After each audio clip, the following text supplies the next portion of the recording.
channels.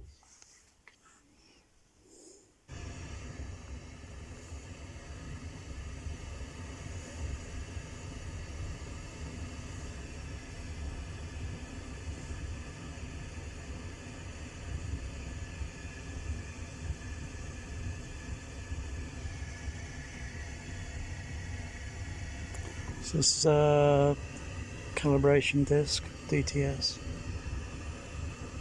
So it's got an all channel pink noise that's going out. When using the thing here, sometimes it just adds on a back extension surround, so often I'll just use it as a 6 channel, but it's just doing adding on an extension. That's that, you know. It's a calibrating tone, and you just use your SBL meter and then adjust the levels up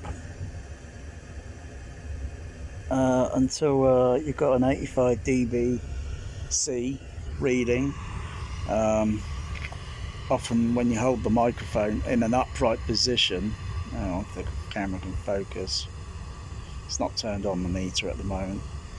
I've got the camera on a different video set. I might just switch it back to 720p, 720p or 1080, you know, 30 frame per second rather than the 60 frame looks crap. And depending on the signal and so forth, if you were to even move the meter sort of downwards slightly, and particularly when you switch over dBA,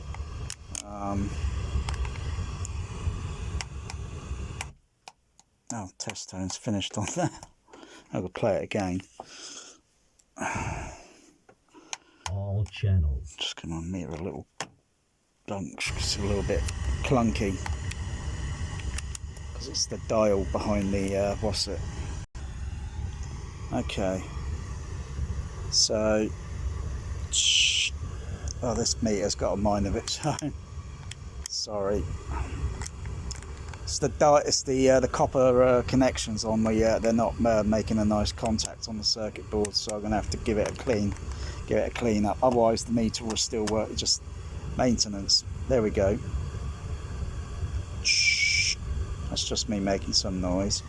So often, if you were to adjust the meter by aiming it at the specific location, the reading will indicate a little bit more higher because it's picking up, it's a kind of directional, and I kind of nudge it this side and over that side. I do several reading scales, switching from A to C weighting, so I've got a reading between a plus and minus 2 dB, or I can tighten it up so I can get it a little bit more tighter, but takes a while by adjusting bass levels. I'll just fade that down because it's bloody loud. By adjusting bass levels, mid-range, high range, so I get a nice scale reading.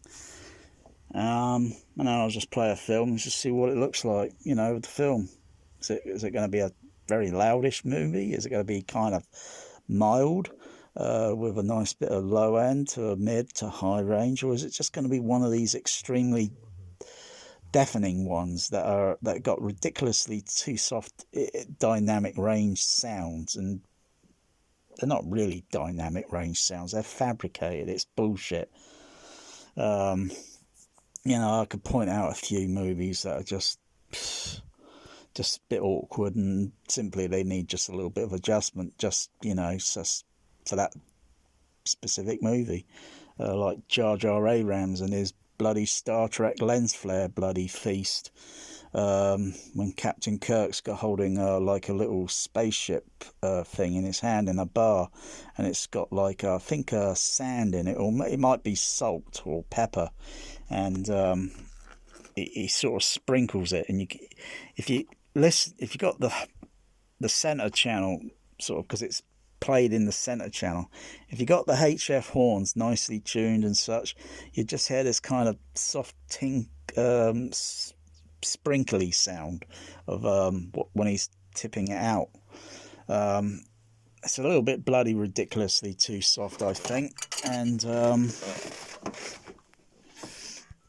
yeah, you get soft dynamics and just bloody extremely deafening bloody sound, particularly with Star Trek Into Darkness. I'm not sure if that movie should be just called Star Trek Into Deafness, because it was deafening. It was deafening at the Empire Leicester Square in Dolby Atmos. It was the only one time I heard Dolby Atmos at the Empire Leicester Square, which was better than the Odeon iSense, I have to say. But a little bit still flawed, because the new Empire THX JBL sound system was just too damn toppy.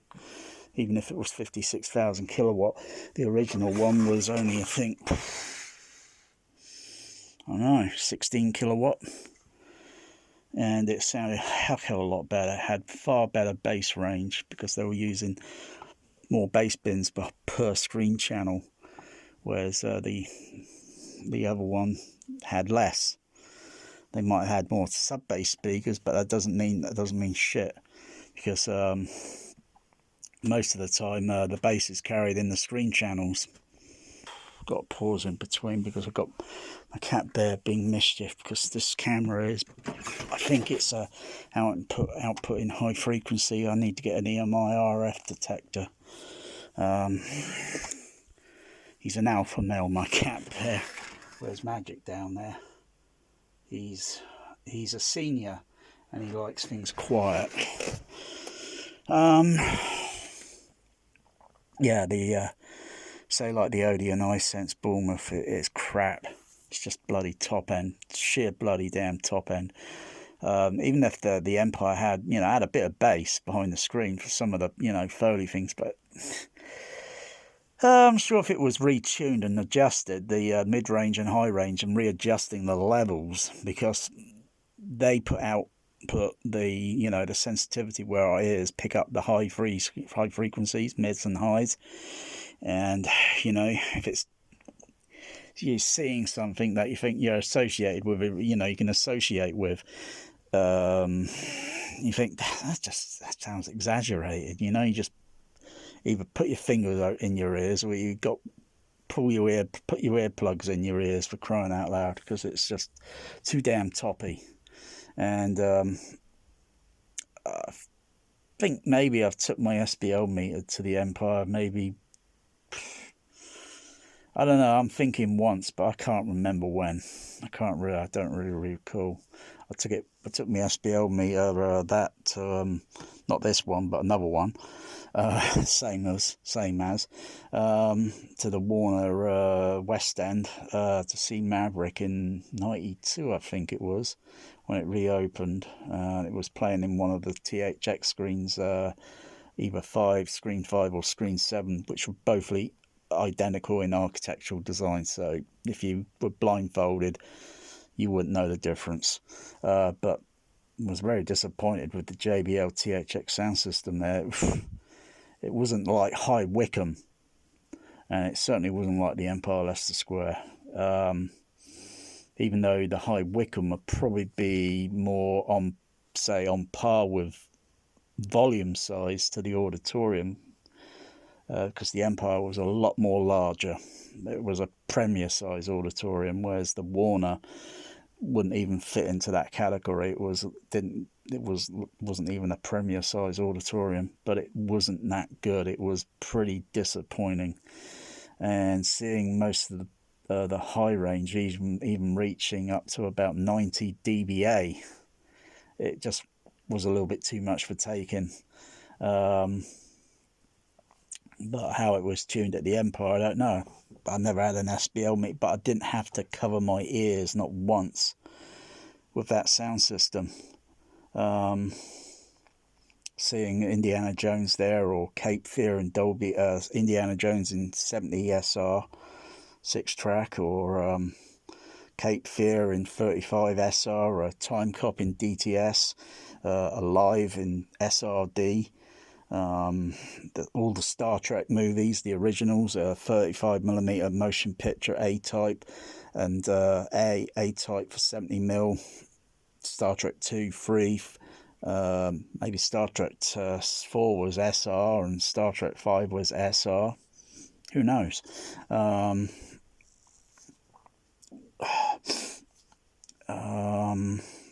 Oh gosh, I can think of a few other movies. No, it was just more tactile, bass acoustical energy that you could feel. And it certainly made the impression with the big screen in the auditorium. I don't care what they think about this Limax crap today, because it's, to me, that's a tiny screen. It's not even a premiere size. It's like it's a half size. It's like a D-Lite, Limax D-Lite, Limax, without a baffle wall. That's probably why they always sound too damn loud. It's a very strange combination, because usually the THX baffle wall, the idea is to reinforce the bass, keep the other sounds like the HF horns, and keep everything flat, so you sound coming away from it and then reflecting back to it. Even with the screen, you get sound going to partly go through the screen and partly reflect back, but it's all absorbed, so you don't notice it, or it reduces some of the dB harshness level down by so much dB at certain frequencies, I guess. What else? But generally reinforces the bass many more dB. So with that being said, you could run those speakers, very comfortable, hopefully without clipping the amplifier. What I can run in this room, it's not a problem. 4673s behind the screen, and only single 15 with a compression driver 2445 with 2380 horn, and that's almost got a similar spec, similar-ish to a 2360. The compression driver is the same, would be the same if what was used at the Empire or the Warner or the most cinemas. I quite like the HF horns. I wouldn't mind the 2360, but they just wouldn't fit in this room with a 5 screen, because they'd be just too damn wide, because they're 3 foot square, whereas everything else is a little bit small, and they're 5 speakers behind that screen, a 5 screen. They could easily, the bass cabs can easily reach 105, quite comfortable, with plenty of more dynamic range on tap. But 105 dBc, that's okay now and then. dBA, I always maintain an 85 dBA main peak level. If I think the levels are going to go a little bit too high, I will just turn the audio limiters on, so if it goes anywhere a bit above that on a certain part of the movie, that it's not going to go any more higher than that, and it will be played quite safe. Most times levels on the dBA, on the horns, might only peak around maybe 80 dB. That's comfortable. If it starts getting near to 90, it's just going to get uncomfortable. It's as simple as that. No if, no but, no debate, no vote. It's just going to get sensitivity on your ears uncomfortable, depending on the frequency and whether it's music or is the dialogue slightly exaggerating. It sounds very sibilant, because people don't go around talking like that. The surround arrays all around the room, they can easily reach 105, and along here and over down this side, all playing at the same time, they can easily reach 105 quite comfortably, and they can go a little bit higher, but in the dBc range, that's good enough. dBA measuring, say, like for the mid-range and then the high tweeter, again, an 85 dBA, or if it's a little bit less, then yeah, And then the overhead surrounds, there are 9 of them all over the ceiling. And yeah, they can easily reach the same level without sweating. The subs, and there's one behind that, a JBL TCB. There's the Bear Mischief, and the other TCBs behind the seating. And those can easily reach well over 105 or well over 115, because it's usually 115, but I don't practice that level here because I think it's just a little bit unnecessary. I just can recalibrate the levels on the bass to be a little bit less, because I don't really need it that high for this small room. I got good caliber speakers, Cinema PA, and they can handle the range. They'll play the film soundtrack, any film soundtrack thrown at it without any problems. And that's what I like. I don't want problems and then think, bloody hell. Yeah, tiny speakers can only do so much. I can make a big loudspeaker sound like a tiny little loudspeaker if I want to, by just simply readjusting the crossover slopes. As simple as that. It's usually the crossover that makes the loudspeaker, and I can just do whatever the heck I want. But I don't really like particularly going to the Odeon BH2. I've been there 3 times now, and I just give up. It's crap. It's overrated. It doesn't have a baffle wall behind the screen. It's too bad. It's just a waste of JBL PA speakers at that bloody site. And the Odeon's policy seems to be like playing the advertisements at bloody deafening level, and then you get the trailers playing at deafening level. I mean, in the 32 years when I started doing projection for UCI back in '89, and then lastly with Warner Brothers up to 1998, cinema has got bad in presentation. It has gone down the toilet. It has gone fucking far too loud. Because usually advertisements would be played at, say, realistically on a cinema fader.